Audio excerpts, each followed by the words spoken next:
Hi friends, welcome to Vyas the ultimate channel. నేను మీ విశాలి రామ్. ఈరోజు నేను మీ ముందుకు సింపుల్గా రాజ్మా కర్రీతో వచ్చేసా అండి. ఇది మనకి రైస్, చపాతీ, పుల్కాలోకి అద్దరిపోతుంది. దీన్ని మీరు కూడా ఒకసారి ట్రై చేయండి. ఫస్ట్ ఒక బౌల్ తీసుకునండి. ఇప్పుడు ఇందులో 1 కప్పు రాజ్మాని వేసుకోవాలి. ఇప్పుడు ఇందులో వాటర్ వేసుకుని 2 టైమ్స్ రాజ్మాని శుభ్రంగా వాష్ చేసుకోవాలి. ఇలా వాష్ చేసుకున్నాక ఇప్పుడు ఇందులో మళ్ళీ వాటర్ వేసుకుని నైట్ అంతా రాజ్మాని నానబెట్టుకోవాలి.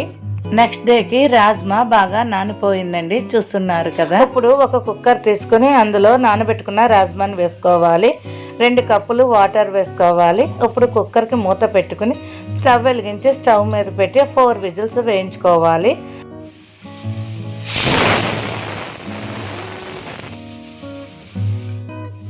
ప్రెషర్ చల్లారాక కుక్కర్ మూత ఓపెన్ చేసి చూడాలి.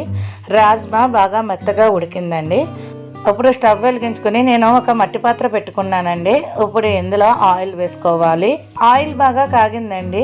ఇప్పుడు ఇందులో 1 స్పూన్ జీలకర్ర, 2 ఉల్లిపాయలని, 3 పచ్చిమిర్చిని కట్ చేసి వేసుకోవాలి. కొంచెం కరివేపాకు వేసుకోవాలి. వీటన్నిటిని ఇప్పుడు చిన్న మంట మీద బాగా వేయించుకోవాలి. ఉల్లిపాయ ముక్కలు బాగా వేగాయండి. ఇప్పుడు ఇందులో 2 టమాటాలని బాగా మెత్తగా గ్రైండ్ చేసి వేసుకోవాలి. ఒకసారి అంతా బాగా మిక్స్ చేసుకుని మూత పెట్టుకుని చిన్న మంట మీద 2 నిమిషాలు కుక్ చేసుకోవాలి. 2 నిమిషాల తర్వాత మూత తీసి చూస్తే టమాటా బాగా కుక్ అయిందండి. చూసారా, ఆయిల్ అంతా బాగా వచ్చింది కదా. ఇప్పుడు ఇందులో కొంచెం పసుపు, 1 స్పూన్ కారం, సరిపడా సాల్ట్, 1 స్పూన్ ధనియాల పొడి, 1 స్పూన్ జీలకర్ర పొడి వేసుకొని అంతా బాగా మిక్స్ చేసుకోవాలి. ఇప్పుడు మళ్ళీ మూత పెట్టుకుని చిన్న మంట మీద 2 నిమిషాలు కుక్ చేసుకోవాలి. 2 నిమిషాల తర్వాత మూత తీసి చూస్తే మసాలాలన్నీ బాగా కుక్ అయ్యాయండి. ఇప్పుడు ఒకసారి గరిటెతో మిక్స్ చేసుకొని ముందుగా ఉడికించుకున్న రాజ్మాని వాటర్తో సహా వేసుకోవాలి. ఒకసారి అంతా బాగా మిక్స్ చేసుకోవాలి. ఇప్పుడు మూత పెట్టుకొని చిన్న మంట మీద కర్రీలోని వాటర్ మొత్తం ఎగిరిపోయే వరకు కుక్ చేసుకోవాలి. ఇప్పుడు ఇందులో 1 హాఫ్ స్పూన్ గరం మసాలా వేసుకుని ఒకసారి అంతా బాగా మిక్స్ చేసుకోవాలి.